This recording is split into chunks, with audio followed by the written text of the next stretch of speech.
Tout au long de l'année, il te faudra, pour réaliser le projet de technologie, échanger des données avec ton groupe de projet et ton professeur, en utilisant bien sûr un réseau. Et tu te demandes comment?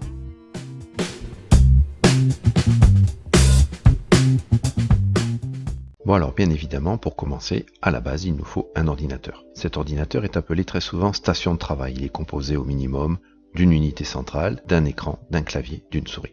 Dans le cas présent, pour partager des données avec un deuxième ordinateur, la solution qui s'offre à nous est l'utilisation d'une clé USB. Toujours dans le cas présent, si l'on possède une imprimante, elle est reliée à un seul des deux ordinateurs. Cette solution est peu pratique car la clé USB devra sans cesse faire des allers-retours entre le poste A et le poste B. L'utilisation de cartes réseau implantées à l'intérieur des unités centrales permet de résoudre ce problème. Les ordinateurs sont reliés alors avec un câble Ethernet permettant l'échange de données d'un poste à l'autre, laissant l'imprimante accessible aux deux ordinateurs.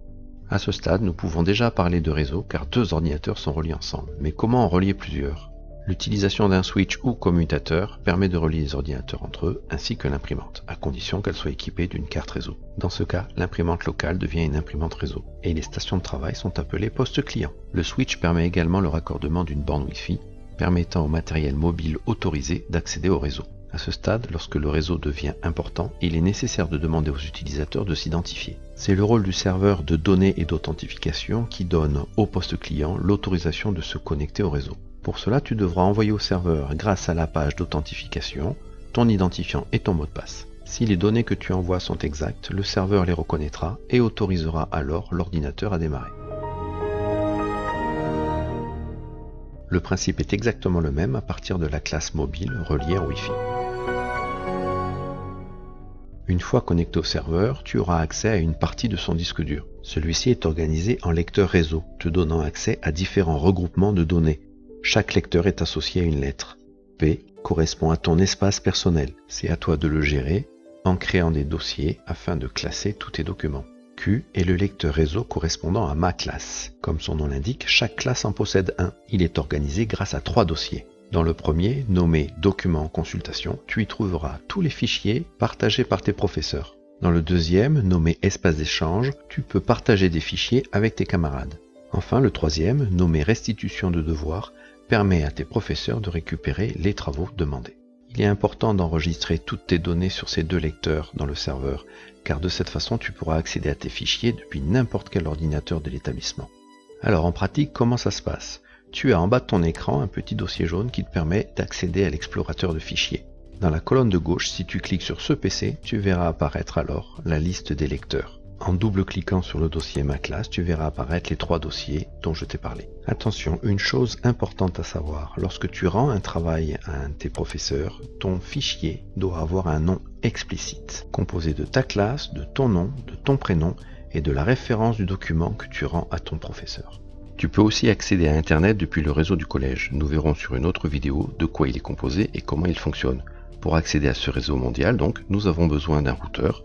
Celui-ci peut avoir la fonction Wi-Fi pour permettre au matériel mobile de s'y connecter. Les données échangées entre ton poste client et Internet passeront par plusieurs switches et par le routeur pour sortir du réseau local. Le danger d'un tel réseau, c'est de laisser des hackers s'introduire dans notre réseau depuis l'extérieur pour effectuer des attaques, virus, cheval de Troie, e-bombe, hameçonnage, etc.